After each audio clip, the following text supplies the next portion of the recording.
Black Star Network is here. Hold no punches. I'm real revolutionary right now. Black power. Support this man, Black Media. He makes sure that our stories are told. Thank you for being the voice of Black America, Roland. Stay black. I love y'all. All momentum we have now. We have to keep this going. The video looks phenomenal. See, there's a difference between Black Star Network and Black-owned media and something like CNN. You can't be Black-owned media and be scared. It's time to be smart. Bring your eyeballs home. You dig?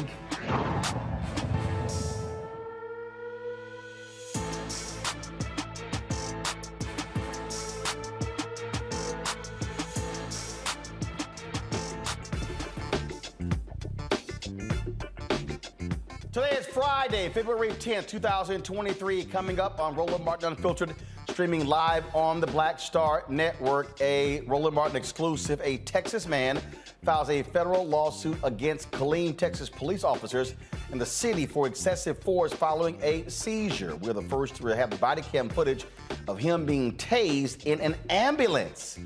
I'll talk to the man's attorney as she walks us through exactly what happened.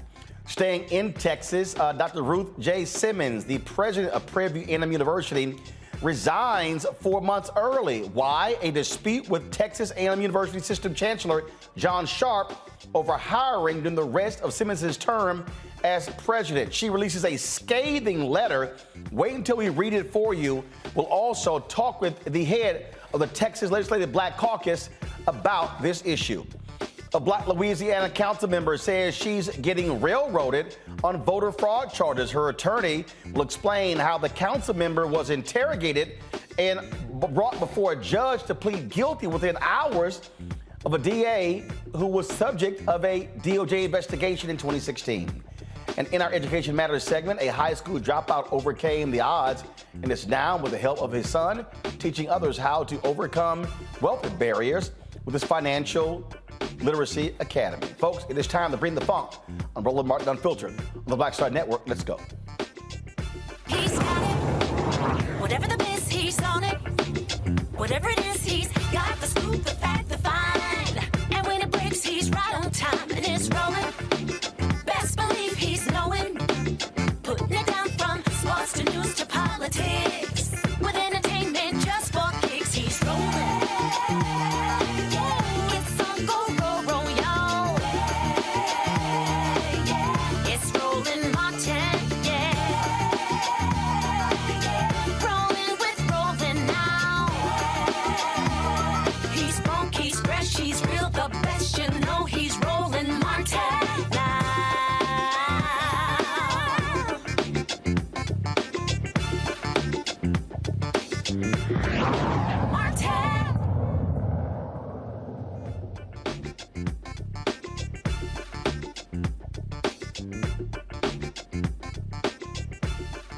Folks, here a Roland Martin exclusive. A Texas man, folks, was tased in an ambulance after he had a seizure. He was tased by Killeen police officers.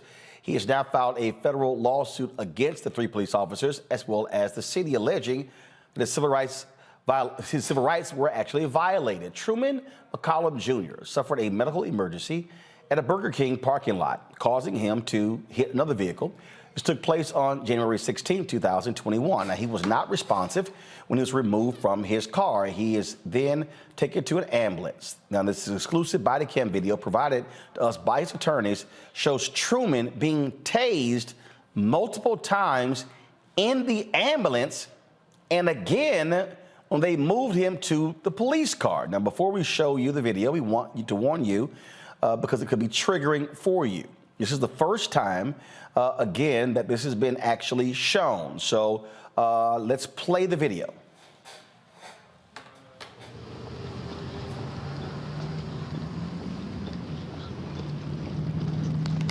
Whole traffic. Stop. Grab him down. Grab him down. Grab him down.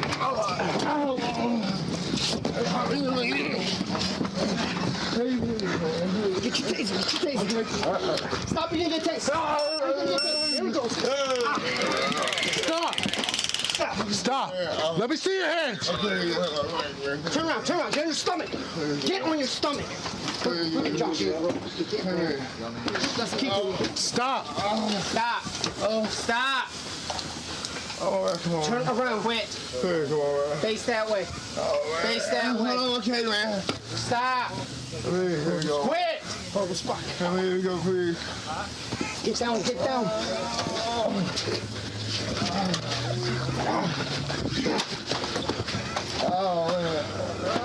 Still fighting.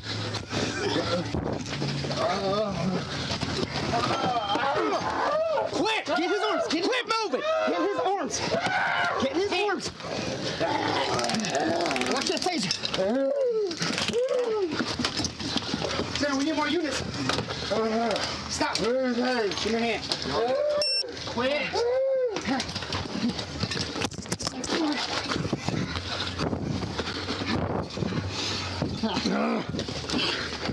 You gonna get it again? Get one arm.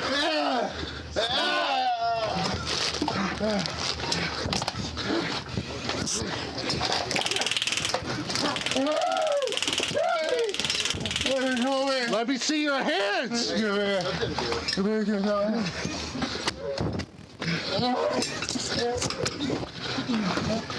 Quit moving.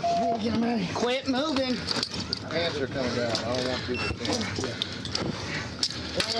to stop. I got one. Quit. Get the other hand. Get the other hand. I can't. Sir, quit.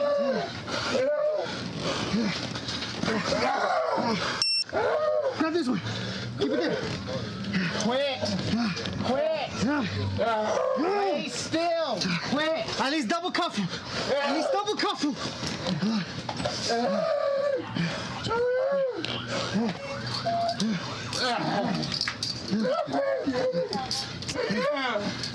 We're working on it. What drives it? It doesn't matter how it gets put on.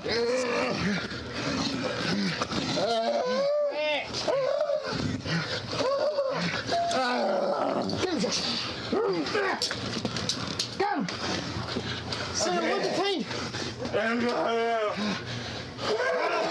Stop moving. One detained, but he's still uncontrollable. He's outside now. Quit.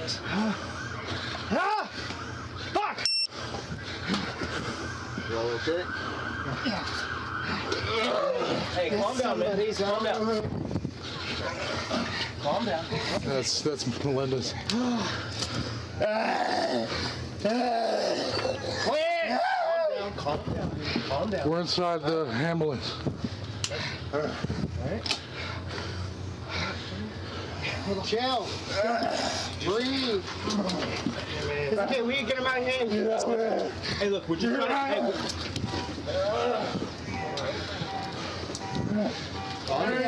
Hey, hey.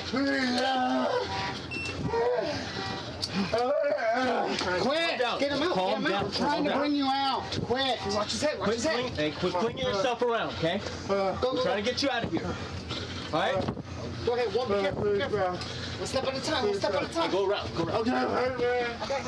I got it. You got it?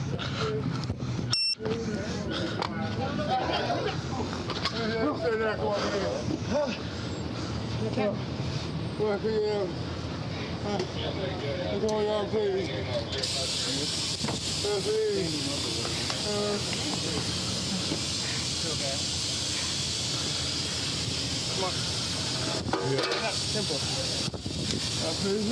Come on, man. Stand up. All right, come on. 50? Hey, you really put it on me. Really please my hand, honey. Closest one. Closest one. Yeah, we'll get it. Hey, Tom. Hey, man, please, yeah, you're definitely under the influence of something. Please, man. Oh, shit. You let me go, man. I didn't even hurt you, man. Let me down. Oh, hey, man. Oh, please. Please, man. Oh, please. Oh, please.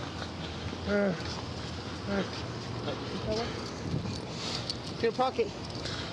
Y'all clear there? Yeah. Okay, man. Let me go, man. Stop.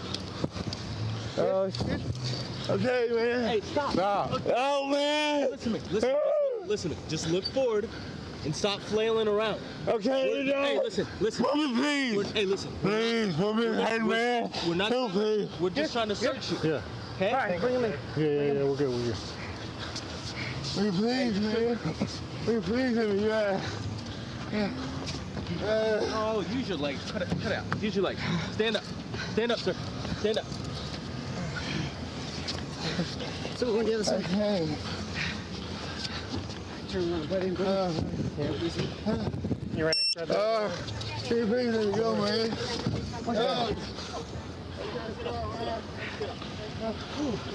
I seen you moving around in there. I was like, oh shit.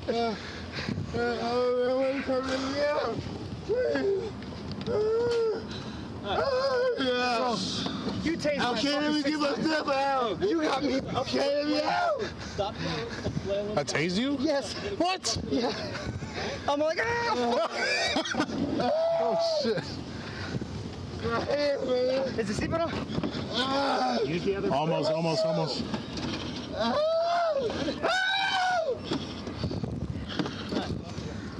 So he's 95. Yeah. 34, 31, he's 95. That's me.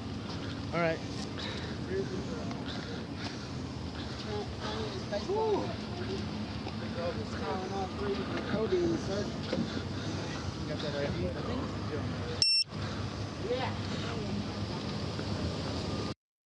Well, I certainly have lots of questions regarding this video. When we come back, we're going to talk with one of his attorneys, Rossi Williams, about this lawsuit and what we just witnessed.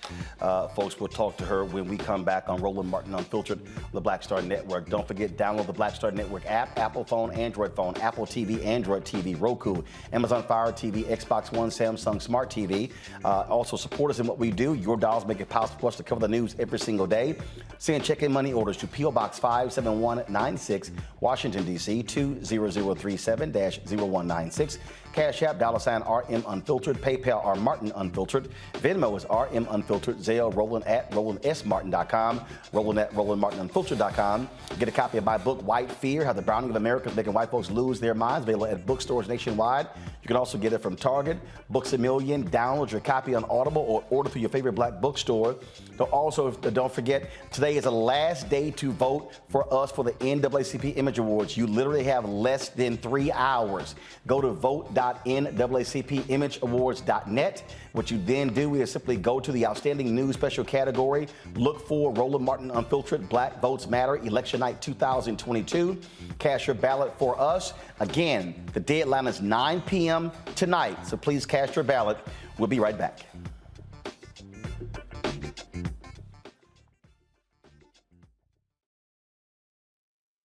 Black Star Network is here. Oh, no punch! I'm real revolutionary right now. Thank you for being the voice of Black America. All momentum we have now, we have to keep this going. The video looks phenomenal. See, this difference between Black Star Network and black-owned media and something like CNN. You can't be black-owned media and be scared. It's time to be smart. Bring your eyeballs home. You dig? 54th NAACP Image Awards is airing live on February 25th, honoring outstanding performances in film, television, theater, music, and literature. But this year, Roland Martin Unfiltered is nominated for Outstanding News or Information Series or Special. To vote, head to NAACPImageAwards.net, scroll down to Outstanding News/Information Series, select the category. You have to click on hashtag Roland Martin Unfiltered Black Votes Matter Election Night Coverage. To submit your vote, you will need an email. Only one vote allowed per email. Voting ends on February 10th at 9 p.m. Vote today. When you talk about blackness and what happens in black culture, we're about covering these things that matter to us, speaking to our issues and concerns. This is a genuine people-powered movement. There's a lot of stuff that we're not getting. You get it, and you spread the word. We wish to plead our own cause to Too long have others spoken for us. We cannot tell our own story if we can't pay for it. This is about covering us. Invest in black-owned media. Your dollars matter. We don't have to keep asking them to cover our stuff. So please support us in what we do, folks. We want to hit 2,000 people, $50 this month, raise $100,000. We're behind $100,000, so we want to hit that. Y'all money makes this possible. Checks and money orders go to P.O. Box 57196, Washington, D.C. 20037-0196. The Cash App is $RM Unfiltered. PayPal is R Martin Unfiltered. Venmo is RM Unfiltered. Zelle is Roland at RolandSMartin.com. Hi, I'm Vivian Green. Hey everybody, this is your man Fred Hammond, and you're watching Roland Martin, my man, Unfiltered.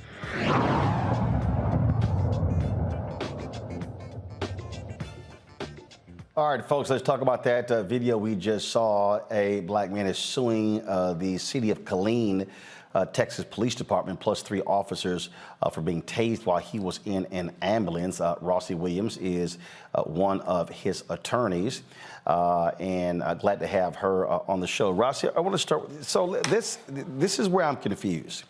And so, folks, do me a favor. I need you to play the video again, because this is where I am absolutely confused. And I want y'all to play it from the beginning, and then I'm going to fast forward it. No, go ahead and play right now. So play it, because I need to understand. So your client is in the ambulance right now. Yes. Stop the video. Stop the video.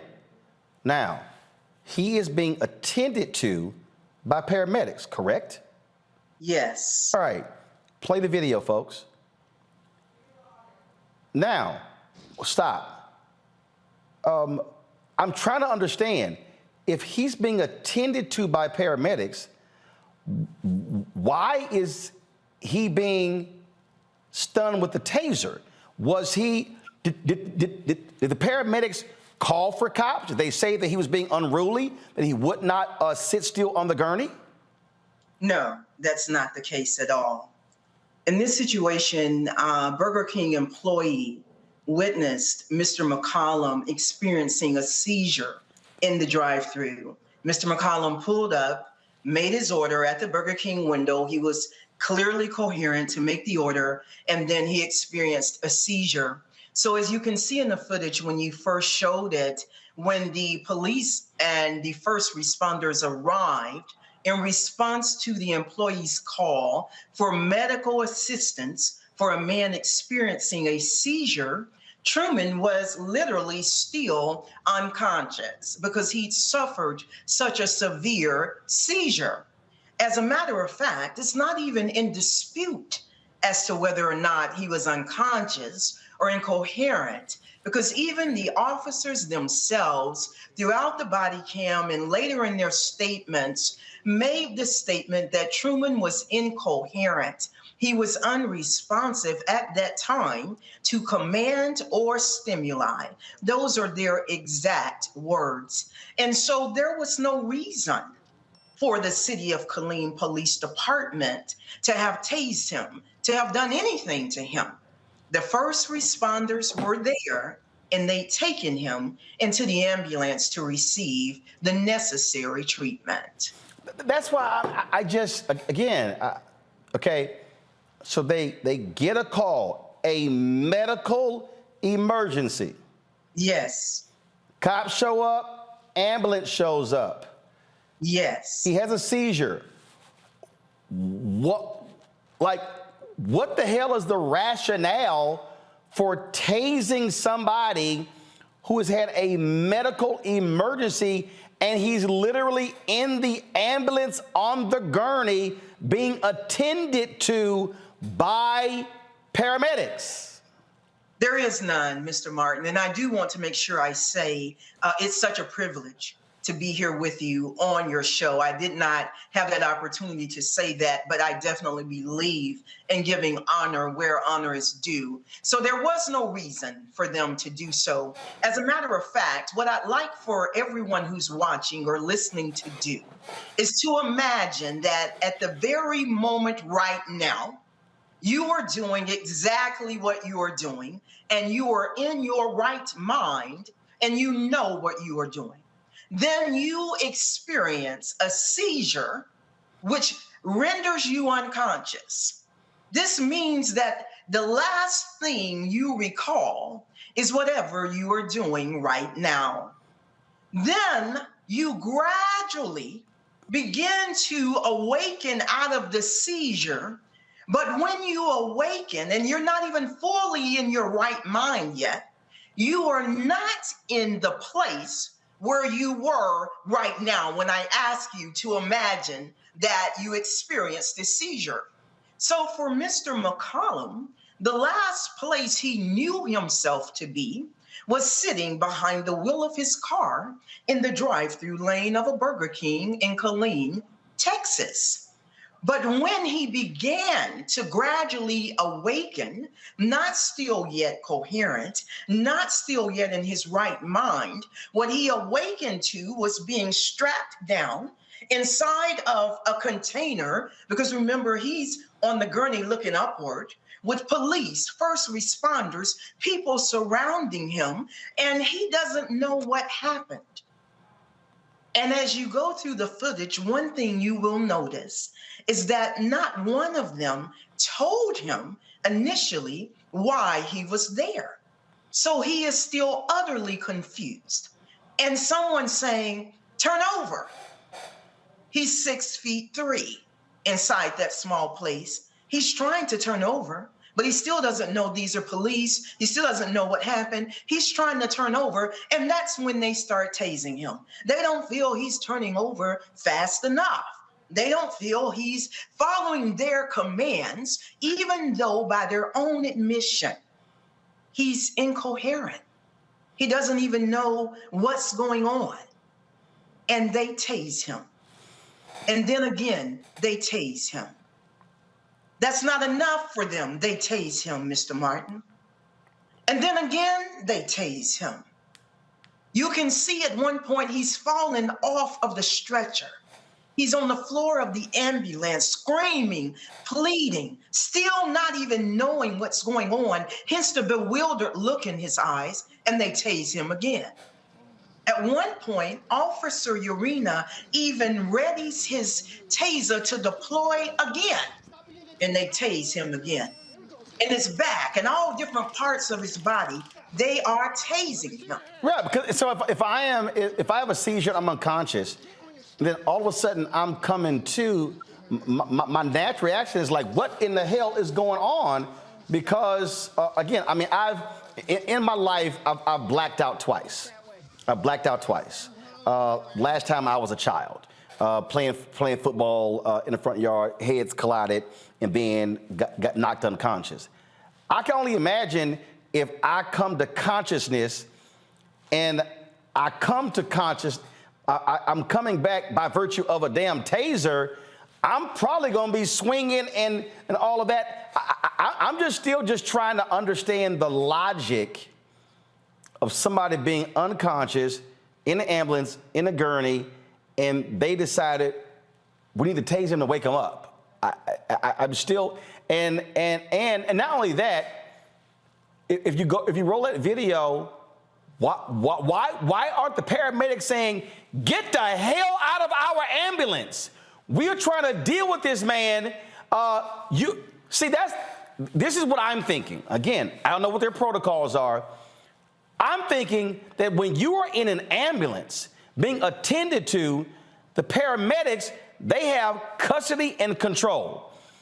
For cops to say, oh, we're just going to enter the ambulance and do what we want, to me, that has to be a violation of some fire department regulations. And I would say to you, the reason that they're not saying anything, I think, are multiple. Number one, they're not Roland Martin unfiltered, wherein you would speak the truth as you have just done and done on so many issues. This is not what happens when in that camaraderie of the thin blue line of police, firefighters, first responders, people are generally not going to speak up. It's no doubt they see this. And I must say, you may see me closing my eyes or even having to control my breathing as I watch, because I stand in a righteous anger about what happened here, and I don't apologize for that, nor will I take down. And so they definitely could have said to the police, you need to leave. This man is not fighting anyone. He's not doing anything. He's just coming out of a seizure. He's not even totally coherent. And if there was a need to have calmed him, the paramedics have the ability to do that. They have medications. They have access to call in to emergency physicians. In addition to being an attorney, I'm a registered nurse as well. So there were so many ways besides this to have handled this situation. It certainly makes no sense whatsoever. You filed a lawsuit. We certainly keep us abreast of what is next, Rossi Williams. Thank you so much. All right, folks. Thanks a lot. Folks, hold tight 1 second. We come back. We'll talk to our panel about this story, plus other news of the day. You're watching Roland Martin Unfiltered right here on the Black Star Network. Folks, again, you don't have much time. Go to the go to vote.naacpimageawards.net. Vote for us to win the Outstanding News Special for the Image Award. It's vote.naacpimageawards.net. Scroll down to the Outstanding News category. Then select Roland Martin Unfiltered, Black Votes Matter, Election Night 2022. And then, of course, one email per vote. You have until 9 p.m. Eastern, so that means you have 2.5 hours, 2 hours and 33 minutes exact, to cast a ballot. So please support us in doing that so we can bring this home. So go to vote.naacpimageawards.net. If you're watching on YouTube, hit that like button, folks. Let's hit 1,000 likes in the first 30 minutes of the show. We shouldn't have to wait for the whole show. If you're on Facebook, hit share. Same thing if you're on the Black Star Network app as well. And then don't forget, you can watch us on Amazon News as well. If you're on Amazon Fire Stick, click Amazon News, and you can check our 24-hour streaming channel. So please check us out. We'll be right back. On a next, A Balanced Life with me, Dr. Jackie, a relationship that we have to have. We're often afraid of it and don't like to talk about it. That's right, we're talking about our relationship with money. And here's the thing, our relationship with money oftentimes determines whether we have it or not. The truth is you cannot change what you will not acknowledge. Balancing your relationship with your pocketbook. That's next on A Balanced Life with me, Dr. Jackie, here at Black Star Network. We're all impacted by the culture, whether we know it or not. From politics to music and entertainment, it's a huge part of our lives, and we're going to talk about it every day right here on The Culture with me, Faraji Muhammad, only on the Black Star Network. Next on the Black Table with me, Greg Carr. An hour of living history with Dr. Richard Mariba Kelsey, thinker, builder, author, and one of the most important and impactful elders in the African American community.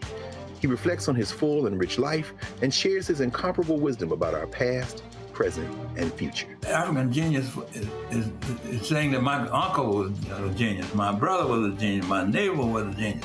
I think we ought to drill that in ourselves and move ahead rather than believing that I got it. That's next on the Black Table, here on the Black Star Network. Carl Payne pretended to be Roland Martin. Holla! Hi, I'm Chaley Rose, and you're watching Roland Martin Unfiltered.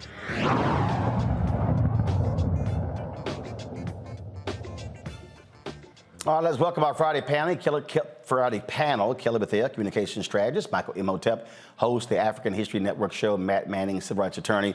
Matt, you're one of the attorneys on this case, and again, I'm just completely at a loss to understand the logic of a phone call being made, them saying the man is unconscious, it's a medical emergency, cops come, paramedics come, the man gets put into an ambulance.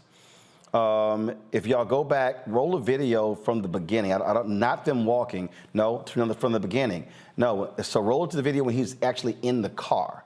Because what? First of all, Matt, what happened was, do we have video of him initially being taken out of the car and then put into the ambulance? So is this the video here? Is this the beginning? Okay. So this is them arriving on the scene. You see the body camera footage. You see the ambulance there. And what? Is he still in the vehicle? All right, so we're going to the video here. Pull the sound up, please. That blue truck involved? Yeah, that's the truck that got hit. I told him to stay till I got here. Go ahead. So the Burger King workers tell him, hey, what's up, man? There's a medical emergency. What happened? I was first of all, I'm showing you that I got my weapon right there. Okay, I appreciate it. Just in case it had been somebody, you know, crazy stuff. So that's not, Matt, that's not the client. No. That's the car that he hit. Okay. So he hit a car. Okay. Right. All right, guys, fast forward, please. I need you to fast forward to. I need you to fast forward to when they go to McCollum's car, please. I looked back, it looked like it was a gray. All right. So fast forward to when they go to McCollum's car, and I just want to see. Come on, guys, fast forward. Thank you. All right. So here we go. They are approaching his car.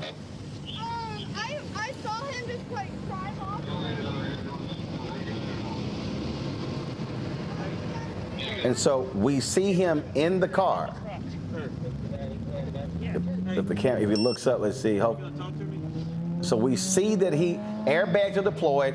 You see he's not moving in the car. So you can tell the man's unconscious. Head is back.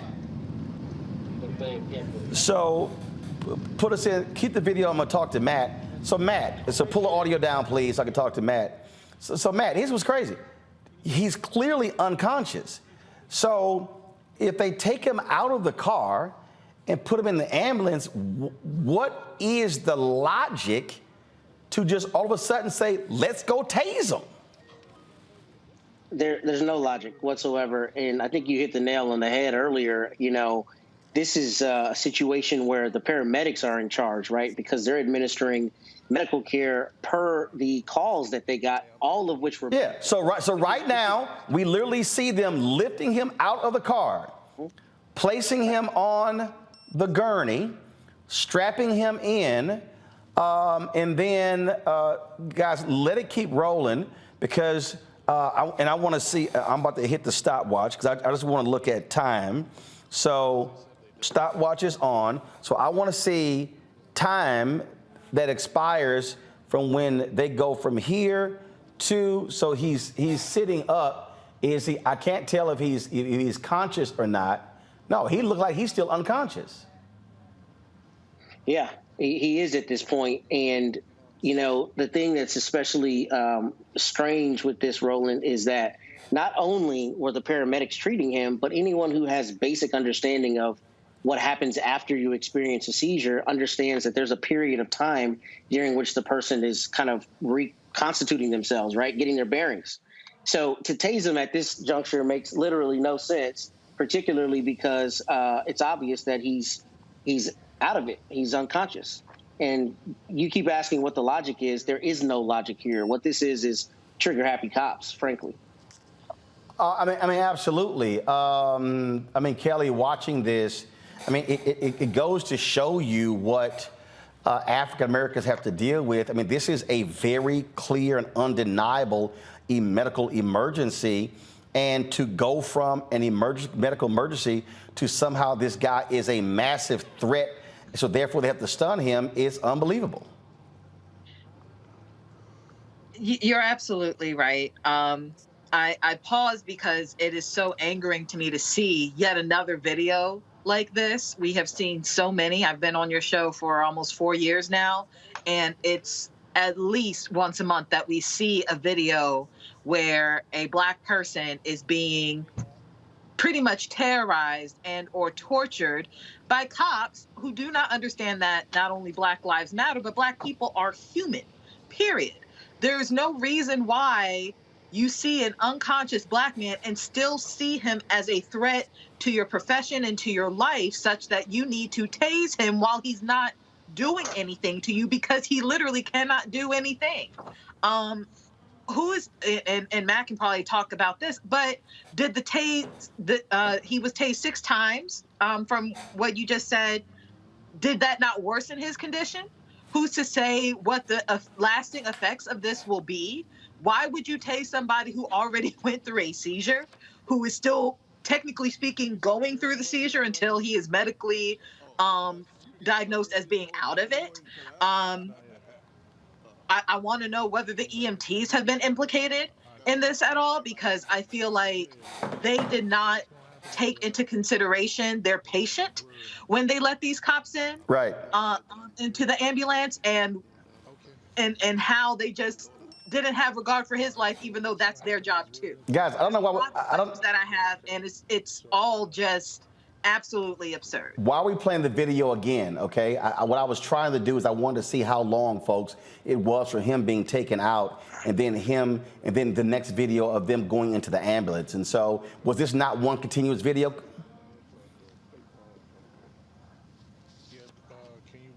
Okay, but so what? They went back to the guy's truck, got his information.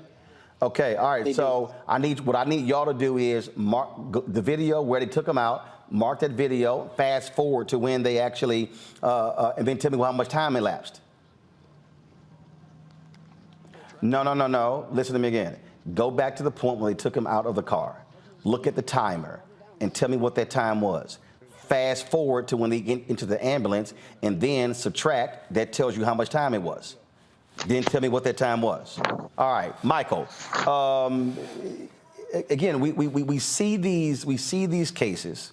We see these things happen.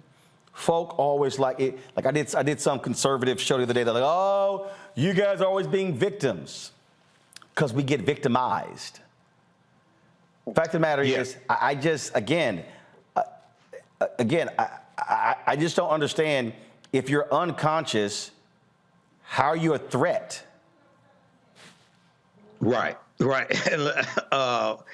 Black while being unconscious, I guess. I don't know. I'm reading this story. I saw the interview with the attorney, brilliant sister. I'm listening to Matt, and I'm trying to figure out something. So I think, Matt, the article from kdhnews.com, I think they quoted you. One of the things that one of the attorneys, I think it was you, Matt, that mentioned that the police officers would try, at least a couple of the police officers were trying to make up a charge after they already tased Mr. McCollum multiple times. We have that. I wanted more information about that, Matt. And then also I was trying to figure out at what point did they first start tasing him? And have you gotten any explanation from the police department or anything like that behind this? No, Michael, great questions, and I'll answer all of them. The first thing I'll tell you is, ironically, I got the city's motion to dismiss as I was waiting for the show today. So they just finally filed into the case, literally probably half an hour ago, because, they probably know that we're preparing to do further media there in Killeen on Monday. But the first question that you asked, Michael, is that's actually one of the worst parts of this case, and it comes near the end of the video. But near the end of the video, the sergeant who comes on is actually a Black woman. And she's talking to 2 of the officers who are involved. And she says almost verbatim, what do we have him on? Now that he's gone, once he's left the scene, what do we have him on? Because we got called out here for a medical charge, right? So what do we have him on? So then the officers start talking for probably 3 minutes plus about what they're going to charge him with. And they're trying to determine, should we charge him with resisting arrest? Should we charge him with, another offense, DWI? And one of the officers who's been sued as well says you can't charge him for resisting because you can't say that he was coherent enough to recognize you were the police. Oh, wow. So they themselves recognized he wasn't coherent. And that's in the video. That's not us reaching out. That's in the video. So on the video, you hear them discussing this, but here's the other deal. You haven't determined what happened to him.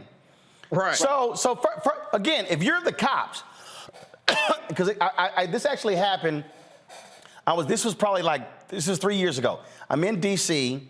and I'm on the freeway, and there's this guy, and he is driving on, he's weaving in traffic, it's all traffic, and he is driving along the median. And what happened was he literally starts ramming into other cars, and he's scraping like 10, 20 cars. And I'm like, what the hell is going on? What happened the next day? The next day, I see on the news, there was a medical emergency. I think he was either suffering a heart attack, a stroke, or same thing, a seizure. And this guy was driving. And so I went, oh, that explains what I actually saw. So if you're a cop and you arrive there, you haven't run a breathalyzer, so you can't say he was drunk. You don't have any toxicology report. You can't say he was high. The man is unconscious. So you probably gotta wait till the paramedics ascertain, first of all, stabilize him.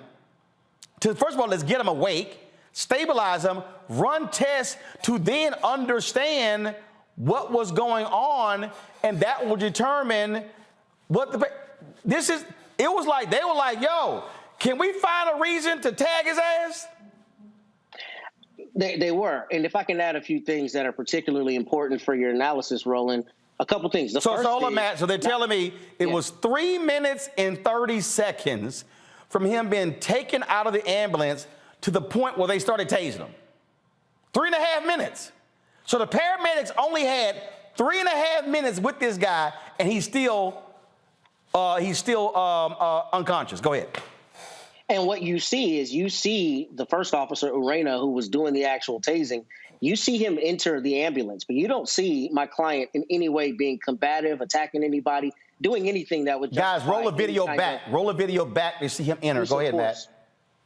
You don't see anything at all that justifies any use of force, let alone something as high on the spectrum of force as a tasing, number one. But beyond that, they did, in fact, charge him with criminal offenses, and they, didn't do that right. I'm going to handle his criminal defense.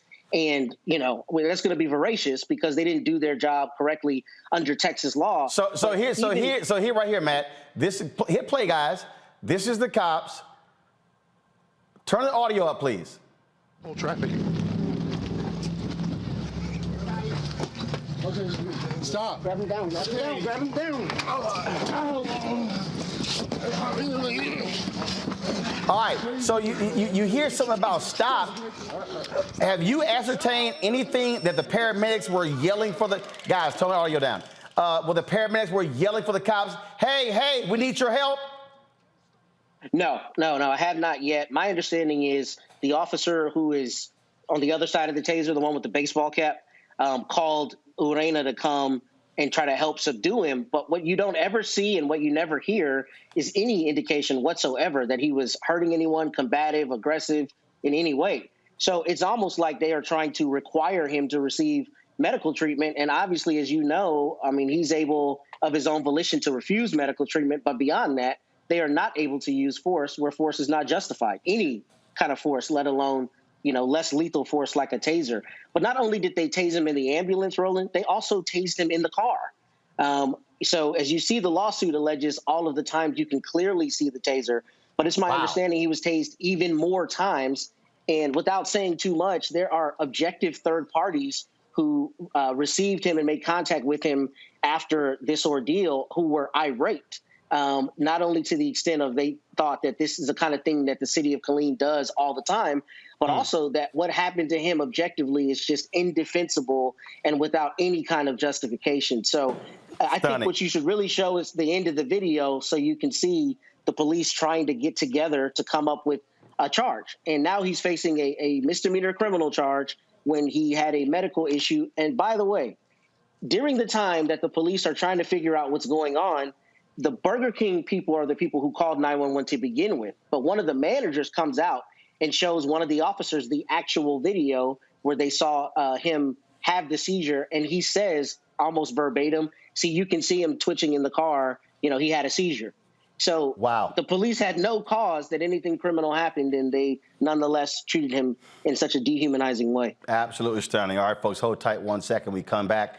We're going to talk about Prairie View A&M University. Dr. Ruth Simmons, one of the top university professors, university presidents in America, announces she is leaving at the end of the month in a dispute with the Texas A&M Chancellor, John Sharp. Wait until we read for you her letter that she sent out. We'll also talk with the head of the Black Caucus in Texas about this as well. You're watching Roland Martin Unfiltered right here on the Black Star Network. Hi, I'm Dr. Jackie Hood Martin, and I have a question for you. Ever feel as if your life is teetering and the weight and pressure of the world is consistently on your shoulders? Well, let me tell you, living a balanced life isn't easy. Join me each Tuesday on Black Star Network for A Balanced Life with Dr. Jackie. We'll laugh together, cry together, pull ourselves together, and cheer each other on. So join me for new shows each Tuesday on Black Star Network, A Balanced Life with Dr. Jackie.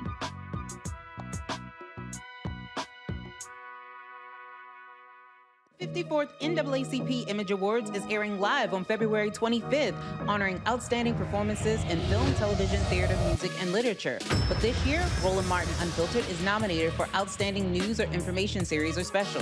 To vote, head to NAACPImageAwards.net, scroll down to Outstanding News/Information Series, select the category. You have to click on hashtag Roland Martin Unfiltered Black Votes Matter Election Night Coverage.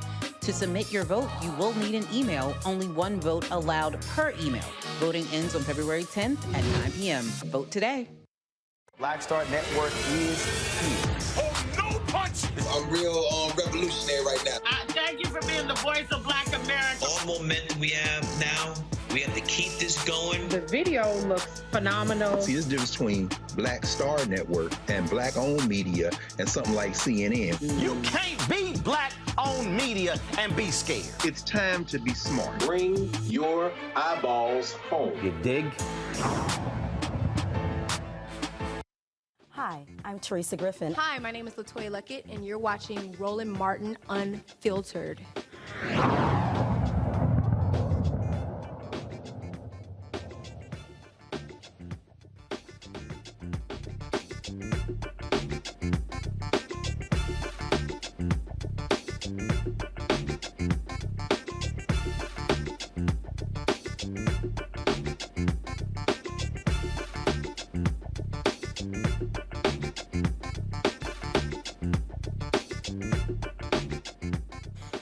All right, folks. Today I got this letter that was made public from Dr. Ruth Simmons. She is the president of Prairie View A&M University, one of the most esteemed university presidents in America. She was the president, of course, of 2 Ivy League colleges. She took over at Prairie View, surprising many folks.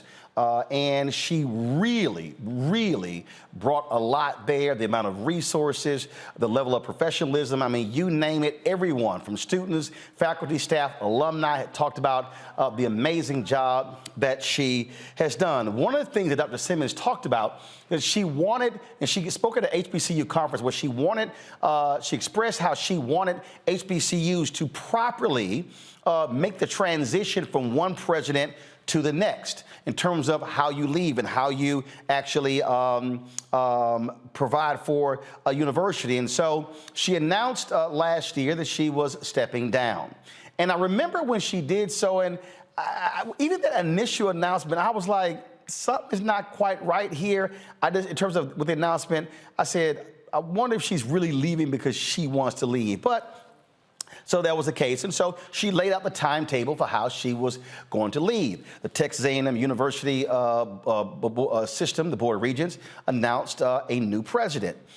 She was going to be leaving at the end of May. Well, today she released a letter saying that she would be leaving at the end of February. Pull up the graphic, please, and I want you to listen to what Dr. Simmons says.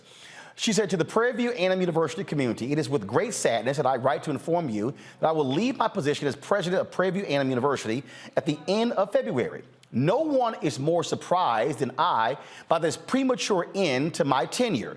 Indeed, I had counted on working assiduously to assure the success of my successor by completing in full and as ably as I can my responsibilities as president.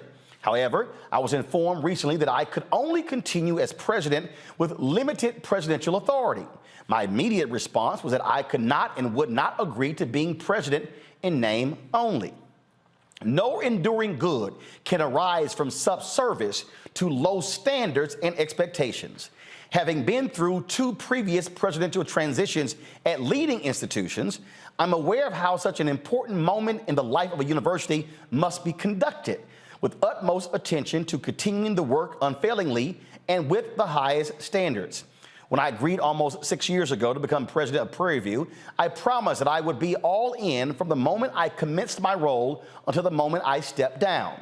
I believe that promise to be inviolable. I cannot now become a leader accepting lowered expectations. I will continue to speak out for high standards and just decisions on behalf of the university and other HBCUs. I will support the efforts of faculty, staff, and students who seek the best for themselves and their university. We must not be held hostage to how others choose to see us or treat us, but instead continue to chart our own path, demonstrating the pride, commitment, and integrity that defines us. I now say to you all what I have said to graduating students in years past. Work hard to achieve at the highest level, be strong in your convictions, insist on being treated with the fairness you deserve, and continue always to seek justice. With immense gratitude for your support and friendship, Ruth J. Simmons.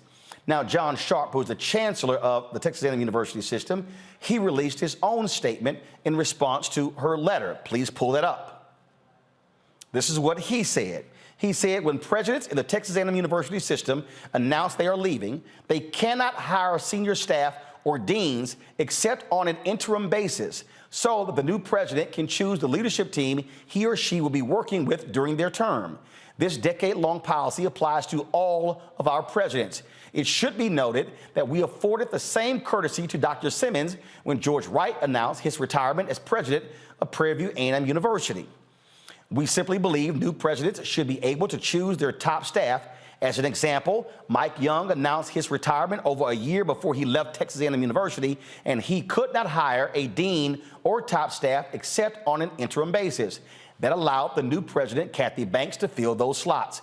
I informed Dr. Simmons that we will not make exceptions to this policy, and she chose to resign.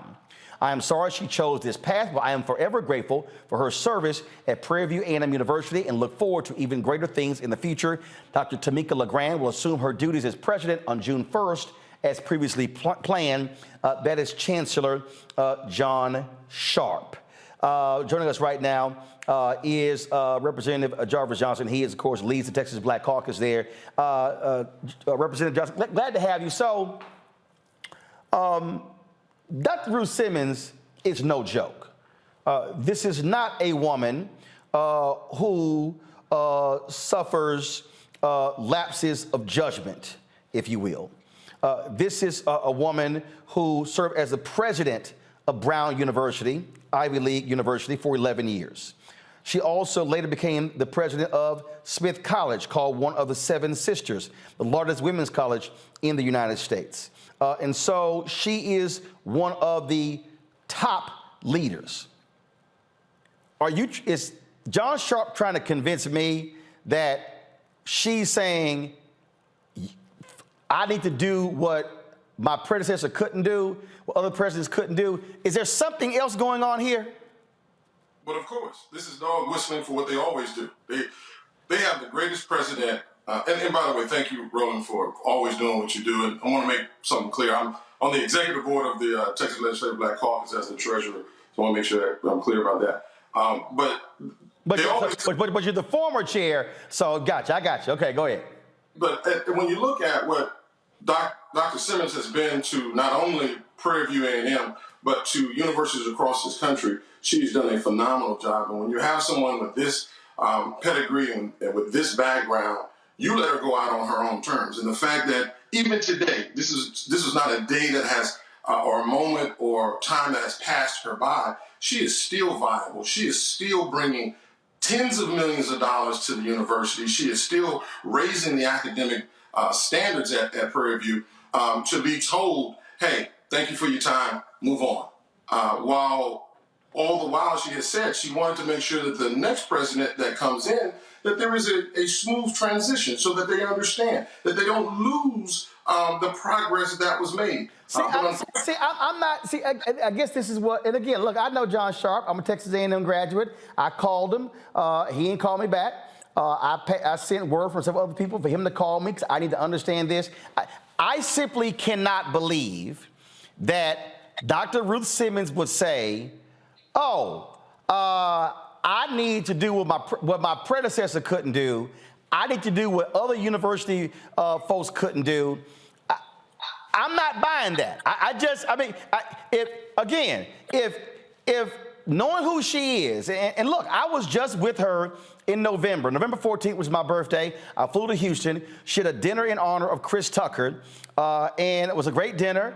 And sitting there at her table, listening to her talk about the vision, how she conducted herself. This is not a woman who is just going to pop off and just fire off. No, this is someone who carries herself with a high degree of dignity.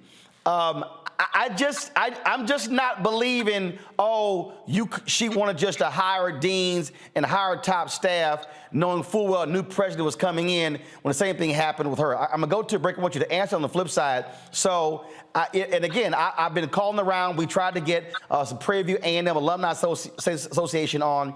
I've been told by many people this was a talk of the Prairie View alumni chat rooms all day, but something just, my gut is saying something else is at play here and not what Sharp said there. And so I want to come back and talk about that when we come back. Again, folks, you're watching Roland Martin Unfiltered on the Black Star Network. Hit the like button if you're watching on YouTube, share button on Facebook, same thing, the Black Star Network app. Speaking of the Black Star Network app, download it if you have not done so. We got 1 million subscribers on YouTube. We need 1 million downloads of the Black Star Network app, folks. We own it. We control it. This is how we control our own destiny. Download it to your iPhone, Apple phone, Android TV, Apple TV, Roku, Amazon Fire TV, Xbox One, Samsung Smart TV. Speaking of Amazon TV, Fire TV, we are actually on the Amazon Fire Stick.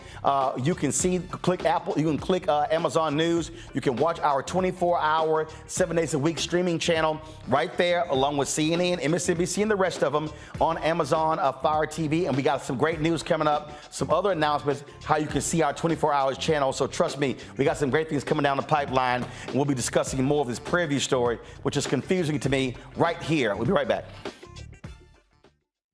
Hatred on the streets, a horrific scene, a white nationalist rally that descended into deadly violence. White people are losing their damn minds. As an angry pro-Trump mob storms the U.S. Capitol, we've seen shooting. We're about to see the rise of what I call white minority resistance.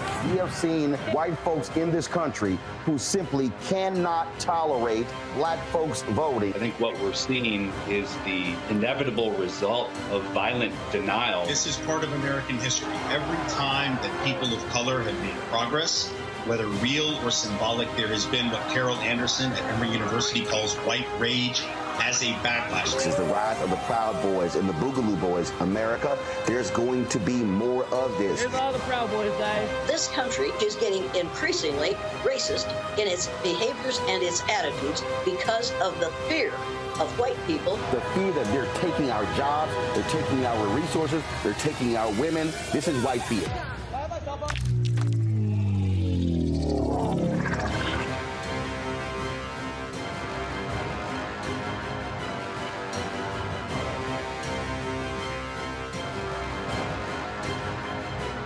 Pull up a chair, take your seat at the Black Table with me, Dr. Greg Carr, here on the Black Star Network. Every week, we'll take a deeper dive into the world we're living in. Join the conversation only on the Black Star Network. We're all impacted by the culture, whether we know it or not. From politics to music and entertainment, it's a huge part of our lives, and we're going to talk about it every day right here on The Culture with me, Faraji Muhammad, only on the Black Star Network.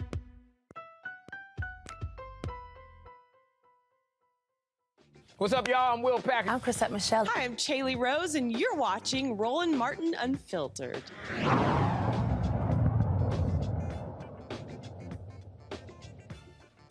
All right, welcome back. We're talking about Prairie View A&M University President Dr. Ruth Simmons stepping down at the end of the month. Representative Johnson, again, so I was talking about, so just for all people who are watching, just understand this woman's career, which is why I'm saying this is not making sense. One, she was an assistant professor. First of all, she's a native of Texas, graduate of Dillard University, got her master's and doctorate from Harvard University. Assistant professor at the University of New Orleans. She worked at California State University, Northridge, then went on to USC, University of Southern California. Then went to Princeton University as assistant dean of faculty, then associate dean of faculty. She was provost of Spelman College. She went back to Princeton as vice provost.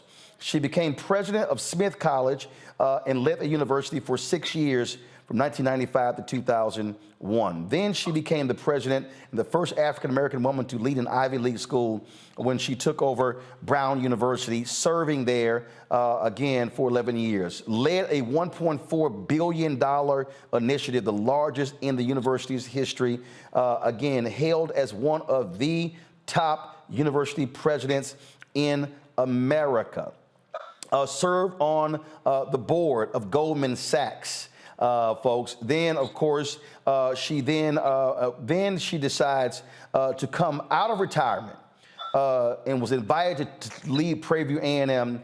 And again, she took over as an interim president on July 1st, 2017, and became the president. And her goal was to raise this HBCU to be not one of the top HBCUs, one of the top countries.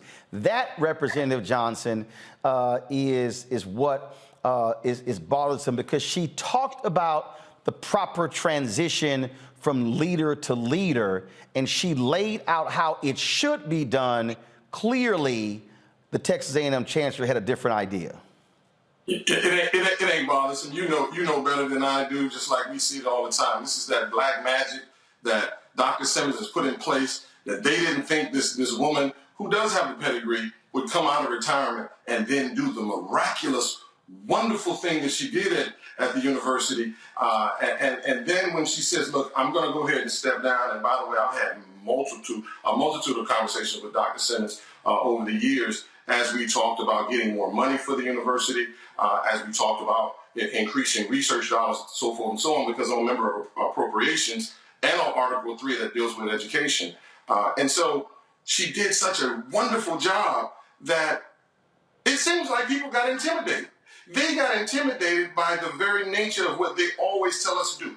Pull yourself up by your own bootstraps. And so here it is that this Houston woman, this hometown woman, came back home, then went to Prairie View and did a phenomenal job. And then they said, well, wait a minute. We didn't expect you to start competing with A&M. We didn't think you would start competing against the big universities. We just wanted you to stay in your lane. And so through that transition to move from president to emeritus, but to make sure that the transition is easy for the new president to keep the progress, they said, no, we don't want that. We don't want that. You just need to go ahead and leave it up for the new president to handle her business and do it as she sees fit. I think that's disingenuous, and I think it was done purposely because I don't think that they like the success that Prairie View is having. And so we have to look at that, because when you look at how the university system is, how board members are chosen, and even those board members are then choosing presidents, they want to choose presidents based on what they think is going to be best suited for their narrative and what they want. Dr. Simmons pushed the envelope. She pushed the envelope when it came to critical race theory. She pushed the envelope and letting students speak their mind and do the research that was necessary. That upset a lot of people that didn't want her to do that. But Dr. Simmons said over and over again to me, I'm comfortable where I am. I've had a great career, and there's nothing that you can do to harm me. But at the end of the day, they do want to make sure that they're destroying her legacy by simply telling her leave. And I think that in itself is Very hurtful, very disrespectful for a woman like Dr. Simmons, who has done a phenomenal job at Prairie View and giving all HBCUs a great day. Indeed, Representative Johnson, we really appreciate it. Thanks a lot. Thank you, my brother. Sir. Michael, I'll go to you. The thing here, first of all, folks, like I said, this is a photo of me with Dr. Simmons, as well as Houston Mayor Sylvester Turner. This is from November 14th, when she had the dinner in Houston for comedian Chris Tucker. And she, again, I just don't understand. If they said, Dr. Simmons, you can't hire deans and top staff because you're leaving in June. That's what happened with your predecessor. This was happening with every university president. I don't see Dr. Simmons saying, oh, that's unacceptable. That's why I'm like, this is not, again, I've covered a lot of stories. If you go back, guys, pull her letter up again. You read this, come on, pull her letter up, come on. Come on, let's go. You read her letter. When she says, no, go to the next page. No. When she says, no enduring good can arise from subservice to low standards and expectations. She then goes on to talk about previous administrations and then says, I promised that I would be all in from the moment I commenced my role until the moment I stepped down. I believe that promise to be inviolable. Go to the next page. She then says we must not be held hostage to how others choose to see us or treat us, but instead continue to chart our own path, demonstrating the pride, commitment, and integrity that defines us. Michael, she's saying a whole lot there. A whole lot there. It sounds like they're handcuffs on her.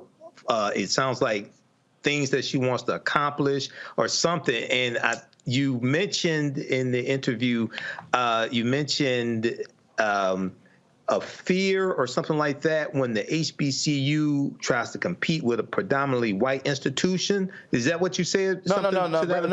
Representative Johnson made that comment in terms of, because obviously Texas A&M is one of the flagship institutions in the state. Her whole deal is Prairie View, long history, should also be a major institution. It's under the Texas A&M University system, though. Unlike Texas Southern University, which the other HBCU, which is a standalone, they're under no one system. Go ahead. So when she talks about substandard and she says subservice.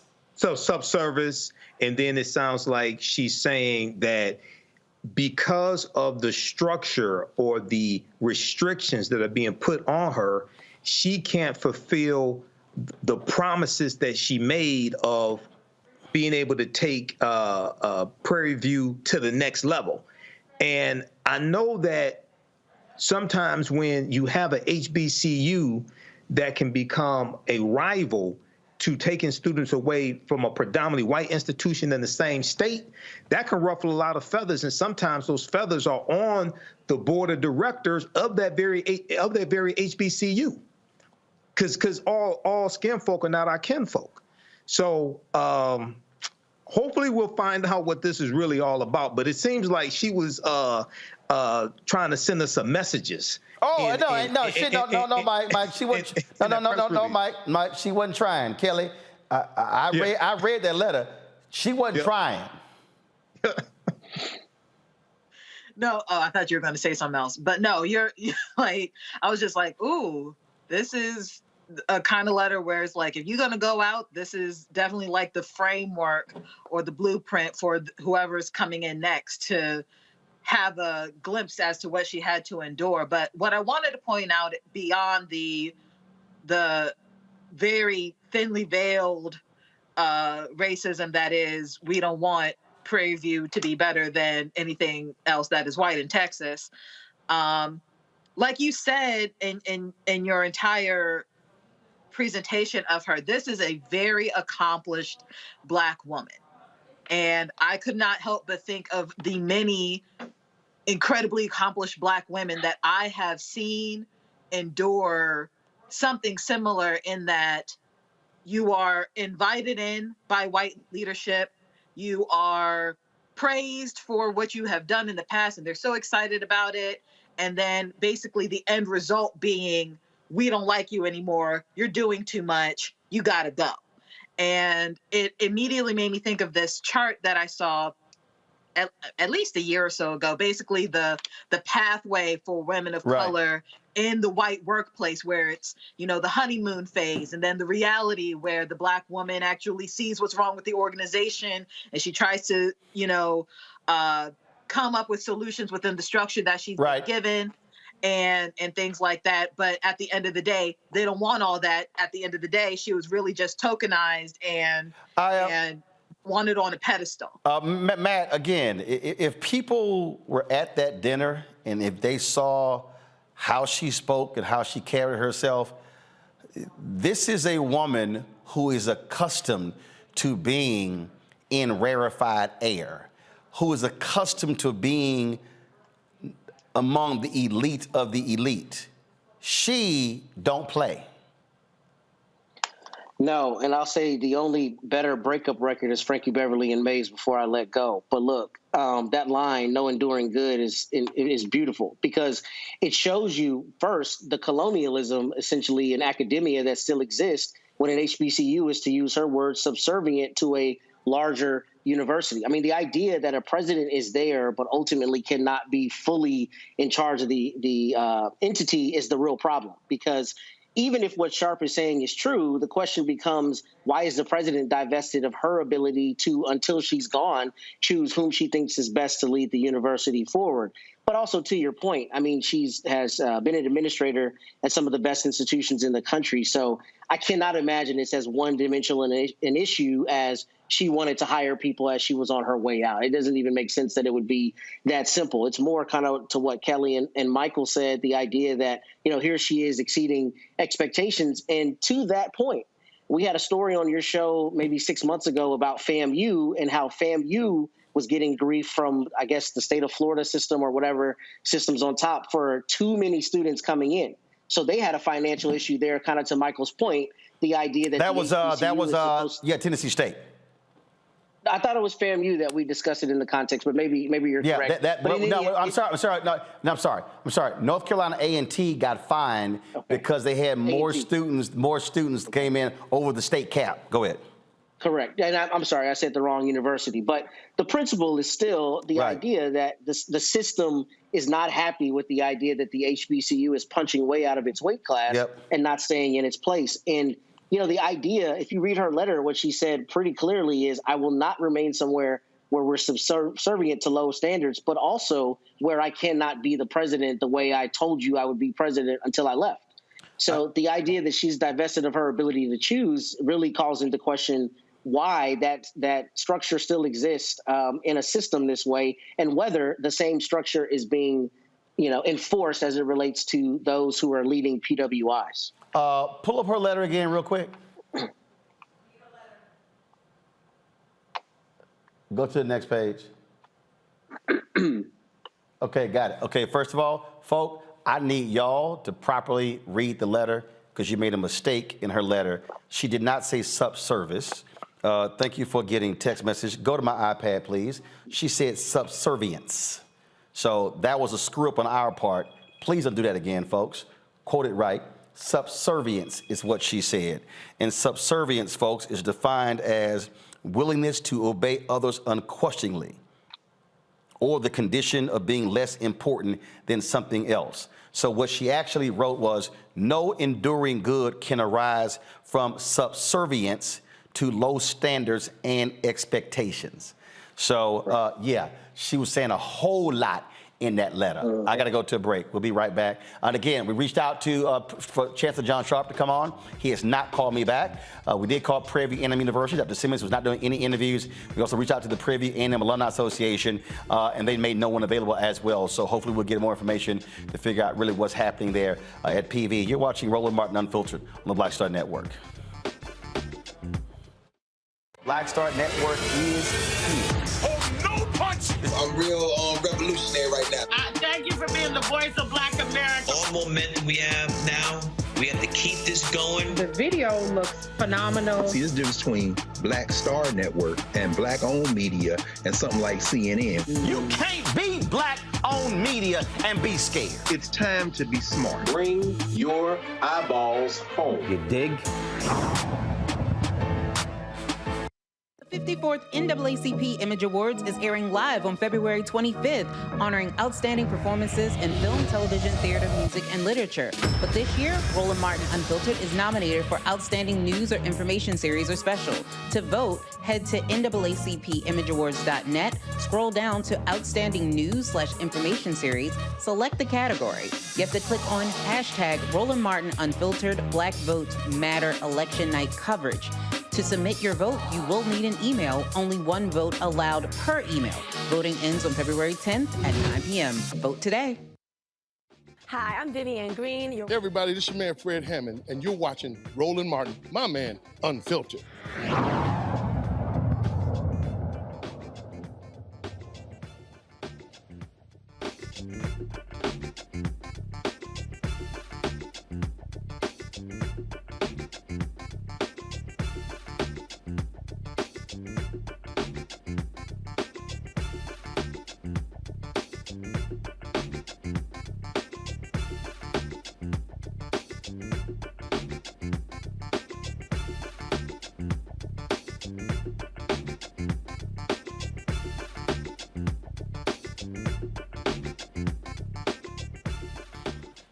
Folks, a Louisiana councilwoman has been indicted for voter fraud. She says she is innocent of these charges. Platte City Councilwoman Christina Sam went to the DA office of Trent Brignac in November to report being harassed by the relative of her political opponent. She was then called back to the DA's office on November 17th, thinking she's going to be questioned about her complaint. Instead, she was interrogated for more than 4 hours and falsely accused, she says, of registering voters in her district and did not live within the district. She says she was told the only way she could get out of jail that day was by accepting a guilty plea. So she initially took a plea bargain to voter fraud. At this point, Sam has not been indicted on any charges. Sam was indicted last week after her attorney tried to get the DA recused from the case. This is the same DA who was investigated in 2016 by the DOJ.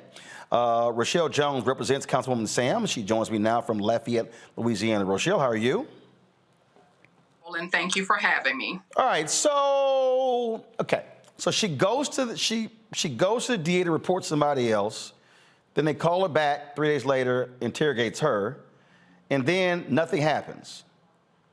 That's correct, Roland. Nothing happens, and she's called 2 days later to return to the DA's office, and she was under the belief that she had to go and provide information about the complaint she made. Instead, when she arrived to the DA's office, she was locked in a room for more than 4 hours with the district attorney, Trent Brignac, and his office investigator, and interrogated. She was not allowed to leave, and she was told unless she pled guilty to the crime that day and resigned her seat from the city council, she would be arrested and sent to jail. So that's what happened for more than 4 hours. My client describes her experience with the district attorney as being tormented by him. During his 4 hours, she even had to use the restroom, and he followed her to the restroom and waited outside the door while she used the restroom so that she would not leave. So the experience was not only one of torment, but also of humiliation for her. And this is a public official in that parish. Okay, so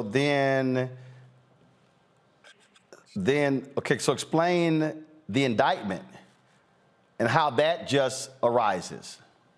So we filed a motion to recuse the district attorney back in December of 2022, and the judge set it for a hearing on February 6th. So literally 5 days before the judge sets a hearing to recuse the district attorney, he summons a secret, out of the blue grand jury proceeding and obtains an indictment. But Roland, as the saying goes, a grand jury can indict a ham sandwich. The district attorney's office has sole control over a grand jury proceedings. We are not allowed to present evidence or witnesses or dispute any of the charges. That is the secret proceedings of a district attorney's office. And so we go from you need to plead to all of a sudden now she's indicted. Yes, and Roland, I have to go back to the November 17th date. So in a span of 4 hours, she's interrogated, forced to plead guilty to a crime that she did not commit, by the way. She's brought before a judge after 5:30 p.m. when everyone has left the courthouse. And the district attorney asked the judge to take up her plea. He also, before that, approaches multiple public defenders and begs them to go on the public court record and act as if they have been this lady's attorney so that the plea deal could look legitimate. All of the public defenders refused to sign the plea form or participate in the proceeding. One of the public defenders even said that the district attorney became visibly angry with him because he refused to stand in on the court record as her attorney. And the district attorney did not tell him my client was a public official and that she was being charged with voter fraud. So what's next? What's next, Roland, is that the judge, the local judge in Evangeline Parish had denied our motion to recuse the district attorney. And so we have now filed the appropriate paperwork for the Louisiana Third Circuit Court of Appeals to review his decision. It is clear that this district attorney has a personal interest in this case. He treated my client differently. He rushed a felony criminal proceeding through the court process in a matter of 5 to 6 hours. I promise you, Roland, that Vladimir Putin in Russia allows his criminal defendants more time and more time to process a criminal case in Russia than what happened to my client in Evangeline Parish on November 17th. So we are awaiting the Court of Appeals decision on to recuse this district attorney in this case. And we are hopeful and confident that the law is on our side and he will be recused because of his very personal prosecution of my client. All right, then, Rochelle, we surely appreciate it. Thanks a bunch. Let us know exactly what happens.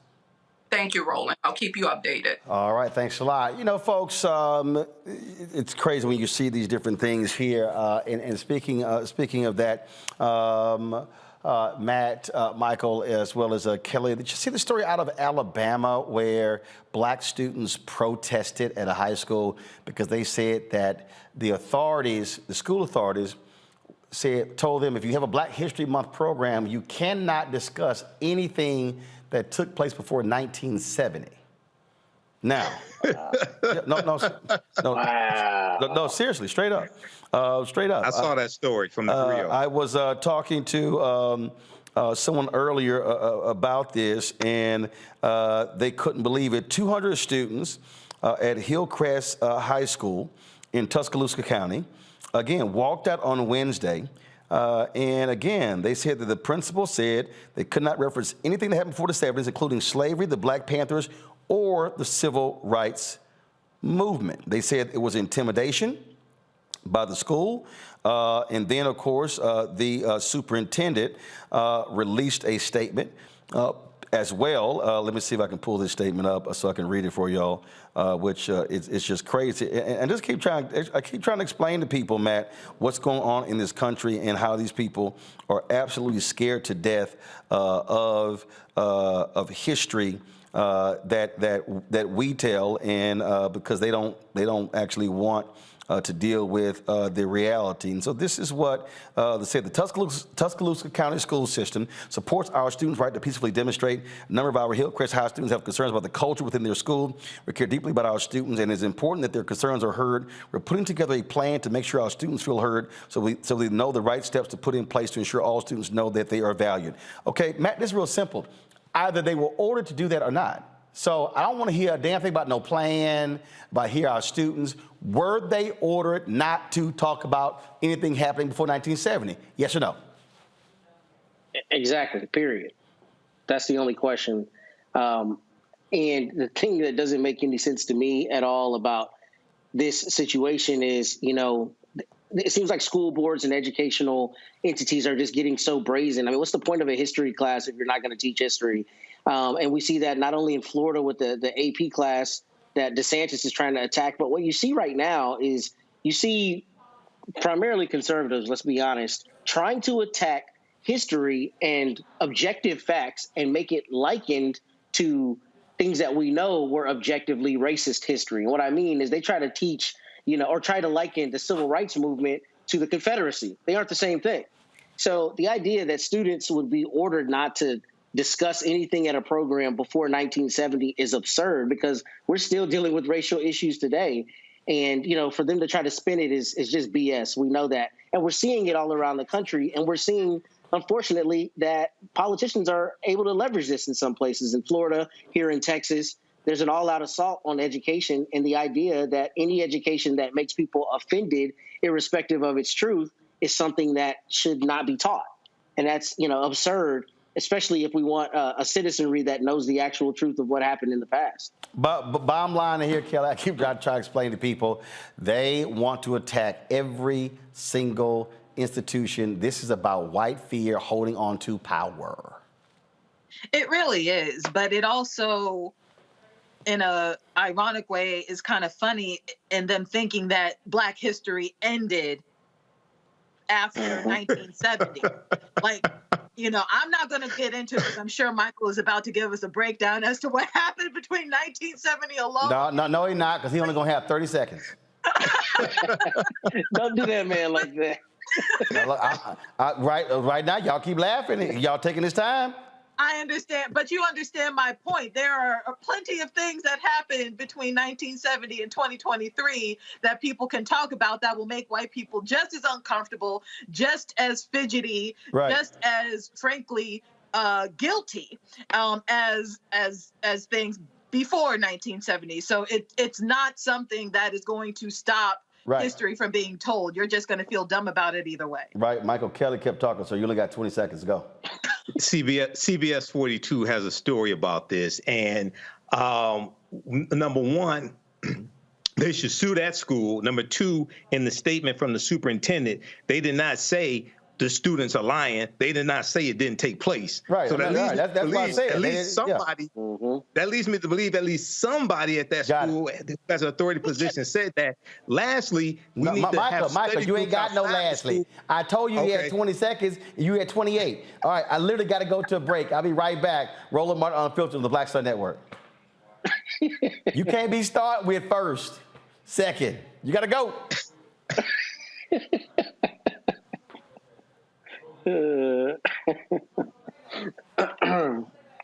Shows that Doc, why'd you hit it? I said as black men, and then they paint these monolithic portraits of us. They think that they're being painted by white people, and I got to tell you, there are a whole bunch of black folk that are the creators, the head writers, the directors of all of these shows, and that are still painting us as monoliths. The people don't really want to have this conversation. No, they don't.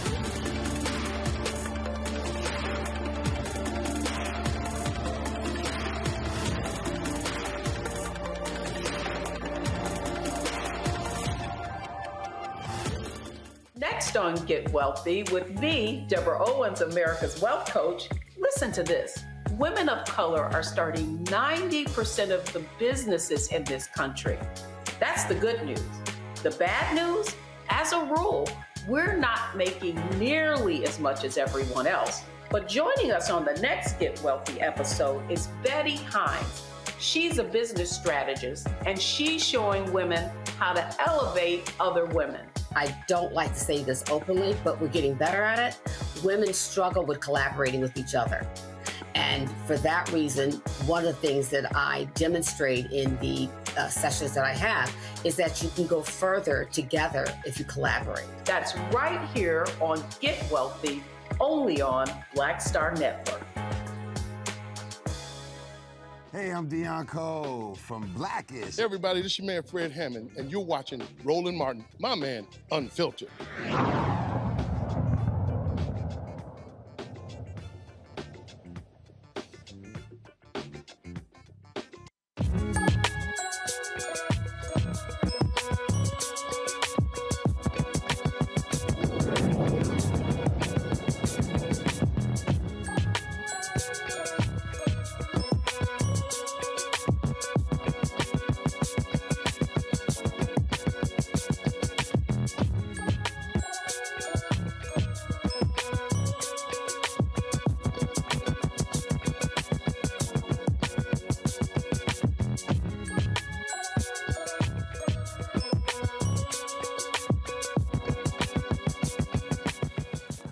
All right, folks, we talk a lot on our show about the importance of wealth creation, understanding financial literacy, and being able to take advantage of the opportunities. My next guest was a high school dropout and father who launched the Financial Literacy Academy when he was his 18-year-old son, Timothy. Brandon Williams has overcome a whole lot. He found solutions to wealth barriers and created several business ventures. Brandon and Timothy, they are founders of the CEO Financial Literacy Academy.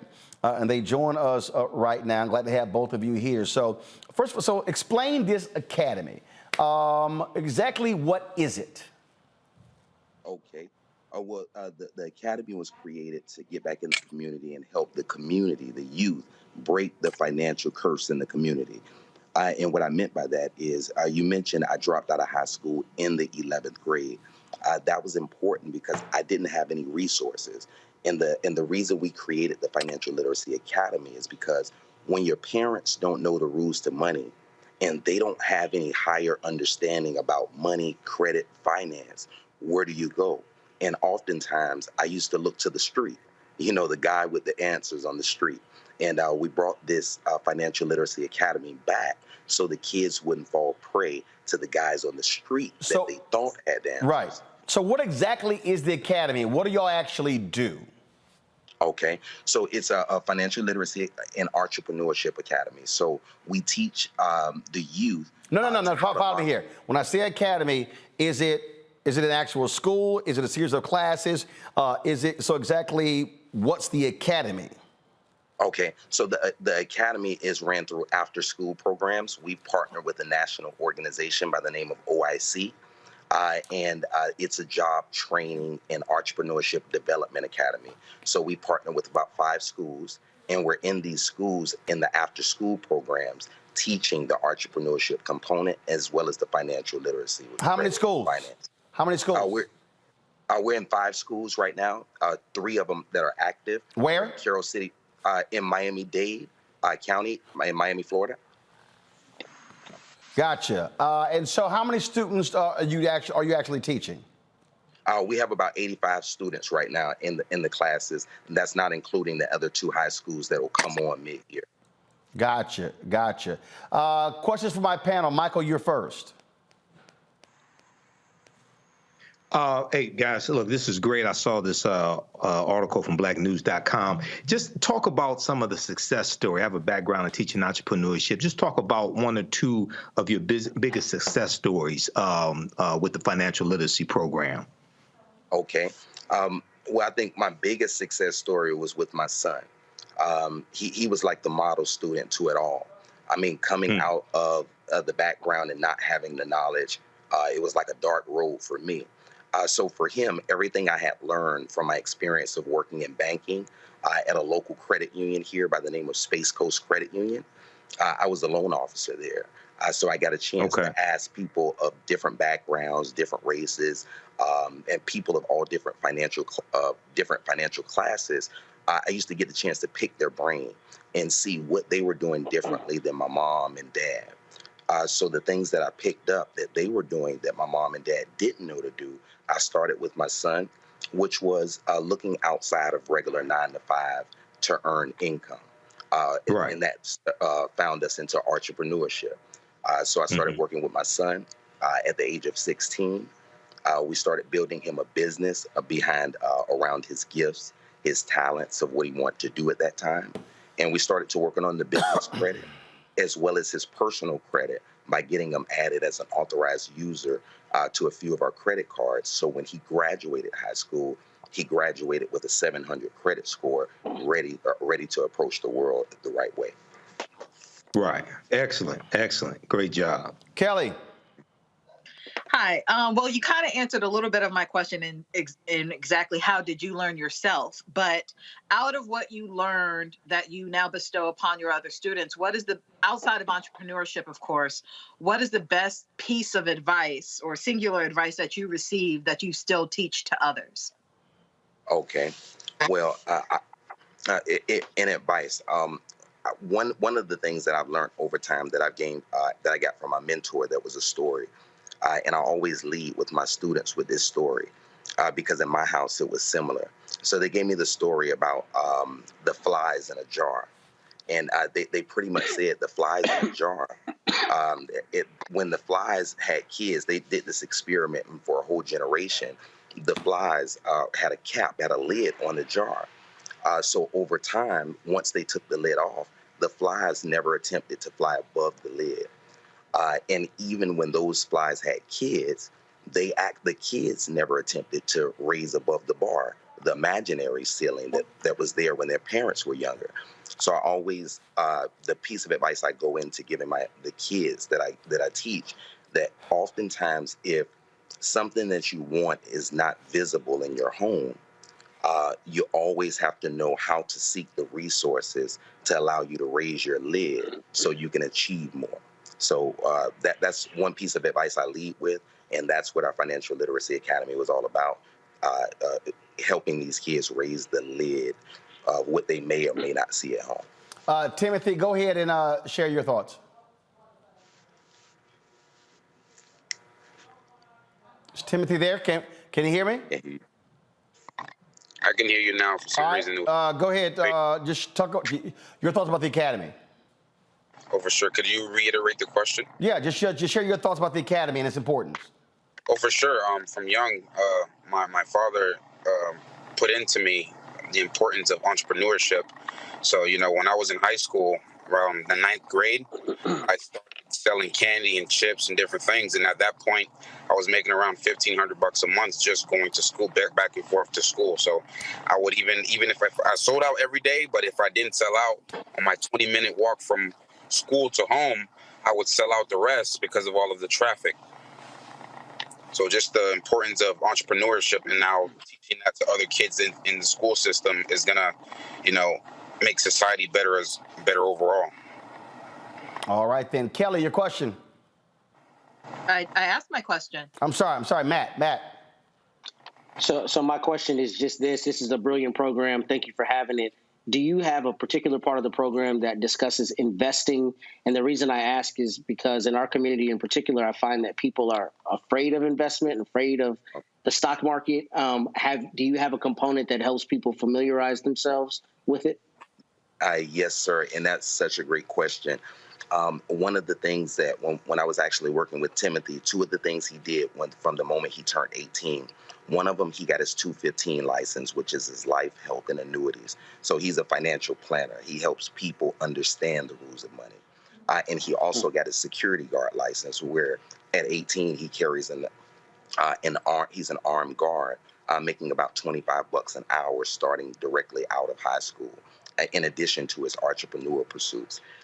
So those things in the financial area, Timothy and I do seminars all the time, teaching people how to properly grow, protect, and save their money. And when we say, like you said, many people in our community are afraid of investments. And that's a part of going past that lid that we talked about. So oftentimes we're always in our community teaching people how to protect what matters most. So I'm a real estate broker by trade. I have my real estate broker's license. Timothy has his financial service license. So in the real estate arena, we oftentimes see our people lose their property, oftentimes without wills, without trust, without anything that maintains all of the hard sweat equity that they put in over time. So in the community, we work with people in the community, not only to get them licensed, insured, health insurance, life insurance, mortgage protection. And if you ever heard of that concept of becoming your own bank, Timothy and I teach that concept through what they call the whole life infinite banking strategy. And we teach how that is a viable option for people in our community that may have never heard of how to make proper investments to protect their life. All right, then. If folks want to get more information and looking to do something like that in their city, where should they go? Yes, they can go to breakingthefinancialcurse.com. Also, they can follow us on Pastor Finance in Instagram. And they can also give us our main hotline a call at 305-849-2035. And and Timothy's number direct that handles everything else is 954-558-6587. All right, then. Well, look, we certainly appreciate it. Thank you so very much for joining us, and good luck. Thank you. Thank you, sir. Thank you for having us, man. It's a pleasure. Thank you for having us. All right, I appreciate it. Thanks a bunch. Hey, folks, check this story out. A white woman who called to have her HVAC service called the cops on the black technician who arrived to do the job. Alonzo Harmon shared this video to his TikTok profile titled, "Here's a sample of what life is like being a black man in America." Watch this. I have never, ever dealt with a customer like this. She is on the phone with 911 right now. Look at her. She said I just threatened her. What threat did I make towards you? I'm Elizabeth. What threat did I make towards you, ma'am? Huh? This is crazy. I already knew what it was when I first got here, though. Because when I walked in the door, she was on tip. Her husband not even here. She's asking me pointless questions. I'm answering though. On God, you know, everybody who knows me know I keep it professional. But I've never dealt with a customer like here, ever. On God. And I'm not going to leave. I'm going to wait till the police get here. That's what I'm going to do. Show up, talk to both of them, nobody arrested. Somebody should be, the white woman should be arrested, Matt. Yeah, she should for a false report. Yes. And I don't even know what to say beyond this is absurd. I mean, he's got all the insignia indicating he works for the company, and she just wasn't pleased. The black man showed up at her door, so she called 911. And I chuckle because it is so absurd. I mean, I don't even know what to say beyond it's abhorrent that a person would do this. And I'm glad that he decided to stay, because I was thinking, you know, obviously, if she says get off her property, leave her property so you don't have any trespassing issues. But I'm glad he decided to stay, because the police come and they see that not only these kinds of things happen to black people, but if he had left, we might be looking at him trying to defend himself, right? Because who knows what she says when he leaves. So I think he took the right course in recording her and making sure that it was clear he was not in any way menacing her. Indeed. That's what it means. Damn, a brother trying to work and still catching hell. We'll be right back, and we come back, we'll talk about Bethune-Cookman having a new head football coach. Next, the Roland Martin Unfiltered.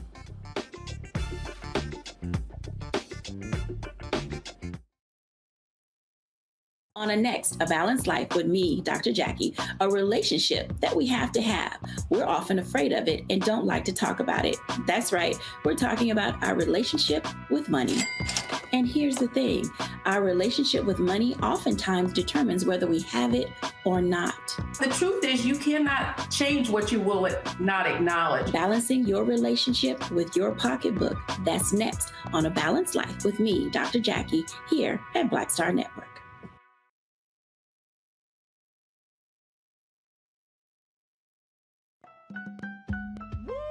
We're all impacted by the culture, whether we know it or not. From politics to music and entertainment, it's a huge part of our lives, and we're going to talk about it every day right here on The Culture with me, Faraji Muhammad, only on the Black Star Network. Next on the Black Table with me, Greg Carr. An hour of living history with Dr. Richard Mariba Kelsey, thinker, builder, author, and one of the most important and impactful elders in the African American community. He reflects on his full and rich life and shares his incomparable wisdom about our past, present, and future. African genius is saying that my uncle was a genius, my brother was a genius, my neighbor was a genius. I think we ought to drill that in ourselves and move ahead rather than believing that I got it. That's next on the Black Table, here on the Black Star Network. Carl Payne pretended to be Roland Martin. Holla! Hi, I'm Chaley Rose, and you're watching Roland Martin Unfiltered.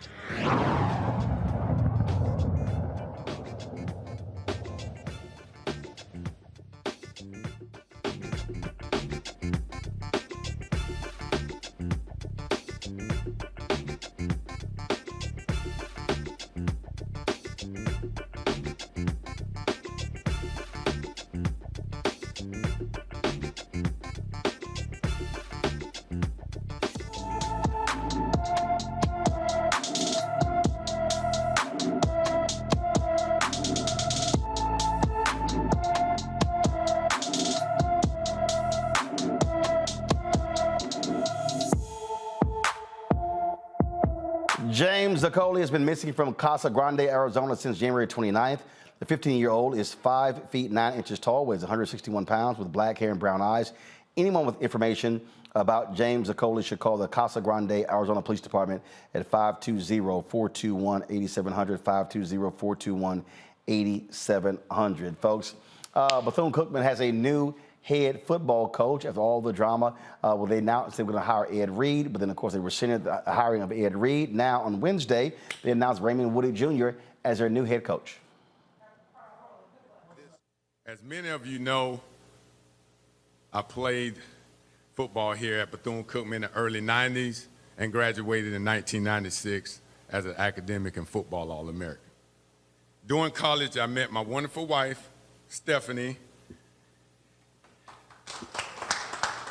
of 23 years here. We have 3 amazing kids. Ray the third, which is he's at Cal Berkeley, just graduated. And Alana, my daughter, she's a freshman at University of Central Florida. And then Caden Woody, who's he's an 8th grader. He decided to stay home and play in his basketball championship game. It feels so good to be home. I want to start by thanking President Dr. Drake and Athletic Director Reggie Thiz and the rest of the BCU administration for this opportunity. Over the years, I have held numerous coaching positions from the high school level to Division I institutions under Willie Taggart and have established amazing relationships throughout the state and across the country. As the next head football coach, I will have a strong focus on creating a winning culture, the academic, personal, and professional development of our players, recruiting the best and brightest from the state of Florida and from around the country, and enhancing our engagement with you all and the members of our university community. Now, in the first 30 days, I will examine and feel our staff individually equally committed to both on and off the field. Then I will meet with all the players individually and get an opportunity to know a little bit more about them as well as them knowing a little bit more about me. Next, team up with the athletics department, including academic, student development, marketing, facilities, and all departments that support us. We will discuss how we can collaborate to strengthen our football program and partnerships. Also, partner with the university community, including senior stakeholders, donors, boosters, alumni, the student body, and the university faculty and staff. I recognize that those relationships are vitally important. To achieve our program goals, our university community will play a pivotal role. You are the backbone of our program. All right, folks. Woody has worked at Florida Atlantic University, Florida State University, University of Oregon, and the University of South Florida. And so congratulations on that, and hopefully he can turn that program around. They have not been very good the last few seasons. All right, folks. Super Bowl is this weekend. It's the Kansas City Chiefs versus the Philadelphia Eagles. So let's go down the line. I'll start with you, Matt. Who you got on Sunday? I hate the Eagles. I'm a Cowboys fan, so I hate the Eagles. But I honestly want Jalen Hurts to win, so I want Jalen Hurts to win. That's my vote. Wow, you're a trash-ass Cowboys fan. I should have known. See, now that you done talked about, oh, Lord have mercy. Just, ugh. Yeah, matter of fact, I now want the Eagles to win just as y'all can have more pain. Kelly. I mean, considering that most of my friends are Eagles fans, I'm just rooting for everybody black. Yeah. Kansas City got a black quarterback. Like I said, rooting for everybody black. There's a whole bunch of black players on Kansas City team. So you got to pick, Kelly. Everybody black. That is somebody. Yep, I said what I said. That's that bullshit. Michael. I am wearing green. So, Michael. So, Roland, I haven't watched the NFL game since Colin Kaepernick left the league in 2017. You ain't watched I don't watch the Super Bowl. You ain't watched the NFL game. I'm not watching the You ain't watched the NFL game because y'all got an amateur football team in Detroit.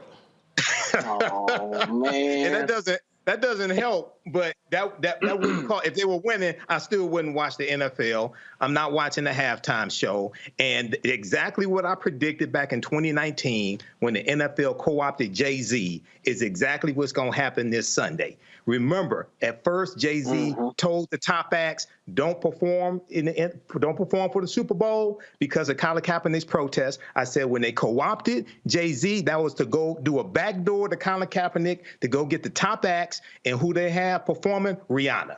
I was correct. I would not be watching That's again. who I'm rooting for. I'm rooting for Rihanna. Is she performing against somebody? She's at the game. I'm rooting for Rihanna. Oh, my goodness. All right, y'all. First of all, I think the Eagles are going to win. They got a much stronger defense. Patrick Mahomes has a high ankle sprain. He's not going to be as mobile as he wants to be. So I have the Eagles winning the Super Bowl. And unlike Stephen A., I love Beyonce. I love Rihanna. I think Rihanna's going to put on a great show. And so looking forward to that. Probably will. Folks, I got to go. Tomorrow, I'm going to be in Virginia Beach. Looking forward to speaking tomorrow. Give me 1 second real quick. I'm going to be giving the keynote speech at the Chesapeake Pearls Foundation.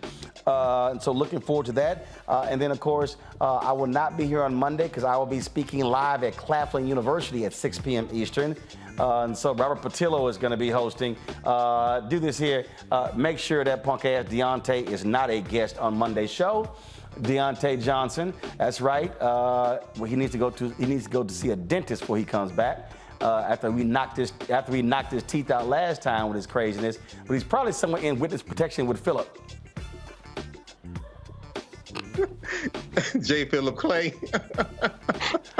Philip somewhere in Plainfield, because you know damn well he ain't nobody in Indianapolis ever seen Philip. Nobody. But we put his ass in witness protection, y'all. He done protected his tweets, his Instagram posts. That boy done move out of the country. All right, y'all. That's it. Again, Claflin, I'll see y'all on Monday. AK's in Virginia Beach, I'll see y'all tomorrow. I'm flying out literally in 2.5 hours. And so I got to go. Y'all know how we do it. We end the show. Michael, Kelly, Matt, I appreciate it. Cowboys, #hate Cowboys. Deal with it, Matt. I got to go. Holla!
Black Star Network is here.